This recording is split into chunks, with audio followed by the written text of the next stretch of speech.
మీ business ఏదైనా మీ ఊర్లో promotion చేయాలంటే అది సుమన్ టీవీతోనే సాధ్యం. ఇప్పుడే సంప్రదించండి. హాయ్ హలో నమస్తే వెల్కమ్ టు సుమన్ టీవీ. నేను మీ ముద్దం విక్రమ్. ఇప్పుడు మనం కూరగాయల మార్కెట్ వద్ద ఉన్నాము. ఇక్కడ ఎక్కడ చూసినా కూరగాయల రేట్లు ఆకాశాన్ని అంటున్నాయనే చెప్పవచ్చు. ముఖ్యంగా టమాటా 120 రూపాయలు 120 రూపాయల కిలో అయింది. అది కాకుండా ప్రతి ఒక్క కూరగాయలు 100 పైనే ఉన్నాయి తప్ప కింద లేని పరిస్థితి అయితే ఇప్పుడు మనం చూస్తూ ఉన్నాం. దాంతో పాటు కూరగాయలనే కాదు, మిగతా ఆకుకూరలు, బీరకాయ, వంకాయ, ఆలుగడ్డలు, ఉల్లిగడ్డలు, ఏది ఏది ఉన్నా కానీ కూడా రేట్లు అయితే ఆకాశాన్ని నడుతున్నాయని మనం చెప్పవచ్చు. దాంతో పాటు సరే కూరగాయల సంగతి పక్కకు పెడితే నిత్యావసర సరుకులు, పప్పులు కానీ, తొగరు పప్పు కానీ, పెసరపప్పులు కానీ, మిగతా ఏదైనా కానీ నిత్యావసర వస్తువులు చాలా రేట్లు పెరిగి సామాన్యులకు చాలా ఇబ్బంది పడుతున్నారని చెప్పవచ్చు. ముఖ్యంగా ప్రభుత్వాలు మారుతా ఉన్నాయి, కానీ దీనికి ఒక పరిష్కార మార్గం అయితే కనబడటం లేదు. ఇది మనం ముఖ్యంగా చూస్తే ఒక నారాయణమూర్తి గారి సినిమాలో ఒక పాట గుర్తుకొస్తా ఉన్నది.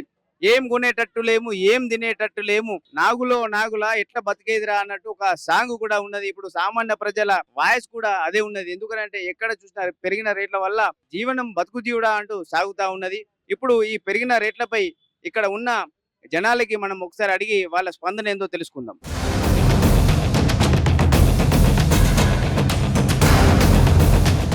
సార్ నమస్కారం సార్. సార్ ఈ రోజు కూరగాయలు కొనాలంటే జనాలకు బాగా కొనాల అద్దా అనేది ధైర్యం ముందరికి వస్తలేదు. ఎందుకంటే సామాన్య జనాల్లో కూడా వర్షాలు పడక పంటలు నష్టపోవట్లా, మరి విపరీతమైన రేట్లు పెరిగే అవకాశాలు ఉన్నాయి. కాబట్టి జనాలు కొనాలంటే కూడా భయం ఉందో పడుతున్నారు. కాబట్టి అటువంటి ఇప్పుడు పెరగాలనేది కూడా కొంచెం మనం ఆలోచించి కొనాల్సింది ఉన్నది.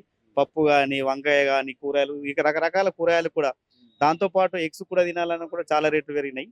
మరి దీని వల్ల మనకు కొంచెం నష్టం కూడా తగ్గించాలని మనం ఆలోచిస్తున్నాం. మనం ఈ కూరగాయలు ఎట్లా అంటే మనకు ఈ కూరగాయల రేట్లు పెరిగిపోవడం వల్ల టమాటా కానీ కూరగాయలు అన్ని కూడా ఏదైనా తీసుకుందామంటే 100 ఎబో ఉన్నాయి. కాబట్టి తీసుకోవడానికి జనాలు చాలా ఇబ్బంది పడుతున్నారు.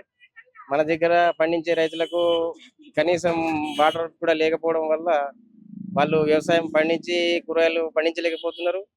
దాంతోపాటు పక్క రాష్ట్రాల నుంచి తెచ్చుకోవడం వల్ల ట్రాన్స్పోర్ట్ ఛార్జీలతోటి ఈ దుకాణంలో దొరికేటటువంటి కూరగాయల షాపులో కూడా రేట్లు పెరిగిపోవడంతో తీసుకోవడమే మానేస్తున్నారు. అదే విధంగా ఈ ఎగ్స్ కానీ, చికెన్, మటన్ ధరలు కూడా ఆకాశాన్ని అంటుతున్నాయి. కాబట్టి అటుపక్క వెళ్లే వాళ్ళే కరువైపోతున్నారు. దాంతో ప్రజలకు తీవ్ర ఇబ్బందులు కూడా ఉన్నాయి అన్నట్టు. అది కొనుక్కోవాలంటేనే చాలా ఇబ్బందికరంగా మారి పప్పులు ఏదో తోచిన కాడికి చేసుకొని జీవించే పరిస్థితి ఏర్పడుతున్నది. మనతో పాటు స్పందించడానికి ఇక్కడ కూరగాయల విక్రయదారుడు శంకర్ గారు మనతో అందుబాటులో ఉన్నారు. ఒకసారి శంకర్ గారికి అడిగి తెలుసుకుందాం, ఈ కూరగాయల రేట్లు ఎందుకు పెరుగుతున్నాయి ఒకసారి మనం అడిగి తెలుసుకుందాం. సార్ నమస్తే సార్. కూరగాయల రైతులు అంటే ఇక్కడ మన ఏరియాలో పండలేదు. ఇక్కడ ఆంధ్ర నుంచి రాటిని మదనపల్లి నుంచి దాని చేత రేట్లు ఒక టబ్బా 2000 అయింది. దాన్ని బట్టి మేము అమ్ముతున్నాము. 10 రోజు మన అక్కడ ఉన్నప్పుడు రోజు 2 కుంటలు అమ్మేది, ఇప్పుడు అర్ధ కుంటలు పెరిగి మేము అమ్మకొచ్చినాము. చేయంగా ఇబ్బంది పడుతున్నారు పబ్లిక్. దాని చేయంగా మేము మా దగ్గర టమాటాలు బిర్రు అమ్మకొచ్చినాయి. 100 రూపాయలు చెప్పుదామంటే అది వెళ్ళిపోటీళ్ళు. అప్పుడు 20 రూపాయలు 30 రూపాయలు కిలో అప్పుడు 2 కిలోలు 3 కిలోలు కొనేవాళ్ళు. బీరకాయ కొంటే 120, వంకాయ కొంటే 80, 6 బెండకాయ కొంటే 80, క్యాప్సమ్ 100, అన్ని కూరగాయలు బీరకాయ, గోబీ 100, ములక్కాయలు 120, మిర్చి 120, అన్ని ఇబ్బంది చేత మా దగ్గర కూరగాయలు మీరు ఎక్కమ్మకి వచ్చినాయి. మేమే పర్సన్ కాటినాము. బాగా పబ్లిక్ బాధపడుతున్నారు. ఇంతగానో పిరమి ఎట్లా కూరగాయలు అంటే ఇక ఇక్కడ మన ఏరియా మనకు వచ్చినాయి. మేము అక్కడ నిజామాబాద్ బీట్ నుంచి తెప్పినాము. ఇక తెచ్చిన మాకు అమ్మకి వచ్చినాయి. పబ్లిక్ అబ్బా అబ్బా పిరమంటున్నారు. ఇక ఎంత మాకు ఉంచనే పడుతుంది. అప్పర్సెంట్ అప్పుడు మేము అమ్మిన మాకు కిలో కొండబెట్టేళ్ళు, 1/2 కిలో కొండబొట్టిళ్ళు. ఇక అంతే. ఇప్పుడు పాలకూరలు అవి అన్ని ఆకుకూరలు ఒక్క కట్ట 20 రూపాయలు అయిపోయింది. ఎల్లిగడ్డలు 200 కేజీ అయిపోయింది. ఉల్లిగడ్డలు 50 రూపాయలు కేజీ అయింది. వారం రోజుల కింద 20 రూపాయల కేజీ ఉంటాయి ఉల్లిగడ్డ. ఇప్పుడు 50 రూపాయల కేజీ అయిపోయింది. ఎల్లిగడ్డ 100 రూపాయల కిలో ఉండే 180, 200 ఇప్పుడు ఎల్లిగడ్డ అయిపోయింది. అల్లము 150 అయిపోయింది. ఇక ఇట్లా రేట్లు చెప్పుడికి గిరాకు బాధ అనిపి గిరాకులకు. సార్ నమస్తే. ఇంతగానం రేట్లు ఉంటే మనం కూరగాయలు ఏం కొనేటట్టు లేము, ఏం తినేటట్టు లేము, పంటలు ఏమో వెళ్తలేవు సరిగా. కూరగాయలకు ఇంతగానం రేట్లు ఉంటే మనం ఎలాగ ఉంటాము? ఎలా తింటాం చెప్పండి మీరే రైతులు. అదే కదా సార్, ఇప్పుడు టమాటా 100 రూపాయల కిలో అయింది. ఇంతకు ముందు మొన్న ఒక నెల క్రితం అయితే 10 రూపాయల కిలో ఉండే. అప్పటికి ఇప్పటికి ఎంత తేడా అవుతున్నది. మరీ ముఖ్యంగా ఒక ఇంట్లో ఏ కూర వండాలన్నా దానికి ఖచ్చితంగా కావాల్సింది టమాటా.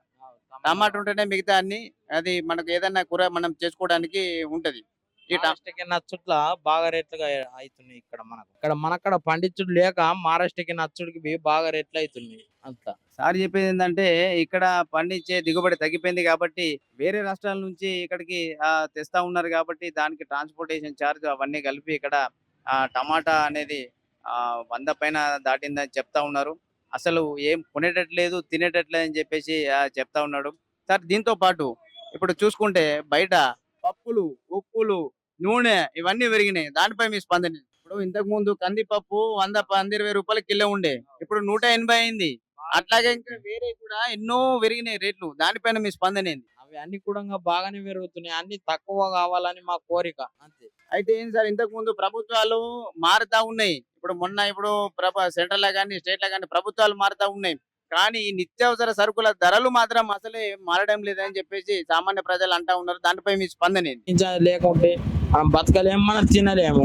ఇదే 110 రూపాయల టమాటాలు కొనుక్కుంటే 100 రూపాయల చికెన్ కొనుక్కుంటే నలుగురు మనందరం తినొచ్చు కదా. అదండి సార్ చెప్పేది ఏంటంటే కూరగాయలు రేట్లు పెరిగే దాని వల్ల దీని తినే బదులు ఇంత చికెన్ అన్న తినొచ్చు అని చెప్పి అంటా ఉన్నాడు. కాకపోతే సార్ చికెన్ కూడా 280 రూపాయల కిలో అయినా ఇప్పుడు పరిస్థితి. దాని రేటు కూడా చాలా బాగా పెరిగింది అని చెప్తా ఉన్నా.